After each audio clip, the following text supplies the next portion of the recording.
Hashize igihe kinini humvikana amajwi y'abaturage batandukanye bo mu bice by'intara y'Iburasirazuba bataka amazi bakavoma ibishanga n'amadamu kandi nabwo aya mazi akabona umugabo agasiba undi.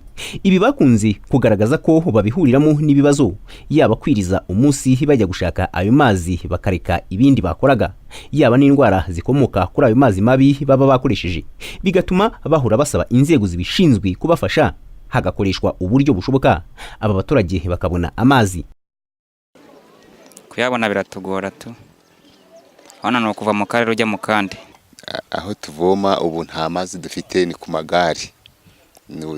Gutereza abanyonzi, tukabona abanyonzi bazana amazi tukagura nabo. Ubu umuntu arava hano mu kagari ka Simbwa mu mudugudu wa Ruhuha akajya kuvoma kabarore ku murenge. Urumva ni ikibazo, imodoka zirabagonga buri munsi. N'amazi ntayo, habaga n'igihe turangije n'amezi 5 nta mazi tubona. Tukagenda tukajya kuvoma mu gishanga Simbwa cyangwa se tukajya kabarore ku murenge, agenda tukavoma idomora hariya y'icyambu y'umuvumba nyine ujye byumva. Twarangiza waba utayivomye ukayigura kuri 200. Nkamwe mudukorera buvuzi ziki muri leta kugira ngo tubone amazi. Ni ikibazo mbwenu no umunyankora akagira ngo neshonga mbwenu. Suko aya mazi atigeze muri iyi ntara nubwo bitabujije ko hari naho atigeze, ariko abayahabwaga nabo ngo arabayavomaga igihe gito ubundi bakayabura, robine zigasigaramo ubusa bagasubira muri bya bishanga bahozemo. Imiterere yatumwe mu turere tugize iyi ntara y'Iburasirazuba inashingira ku ruzuba rukunda kuhacana igihe kirekire, biri mu mpamvu zituma amazi yaho ataramba. Ariko ikigo cy'igihugu gishinzwe gukwirakwiza amazi isuku n'isukura wasake kivuga ko kiri gukoresha uburyo bubiri mu gukemura iki kibazo ku buryo burambye.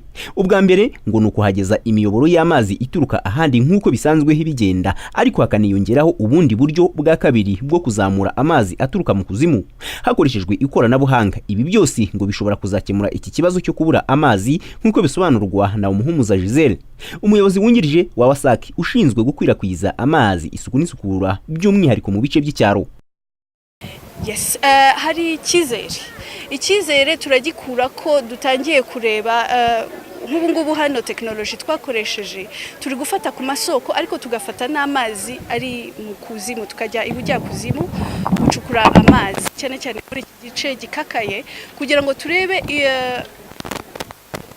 amazi dufite munsi y'ubutaka uko angana naho byakongera kugira ngo imishinga dukora ibe ari imishinga ifatiye ku masoko ariko ishobora no gufatira kuri technology zijyanye no gufata amazi ari munsi y'ubutaka twita ground water. Bisa nibigoye ngo abantu bumve ko bazagezwaho amazi meza koko by'umwihariko nko muri intara y'Iburasirazuba. Nyamara ibi ngo birashoboka kuko mu myaka 3 isigaye ngo nuko abanyarwanda bagomba kuba bafite amazi meza ku rugero rungana n'100%.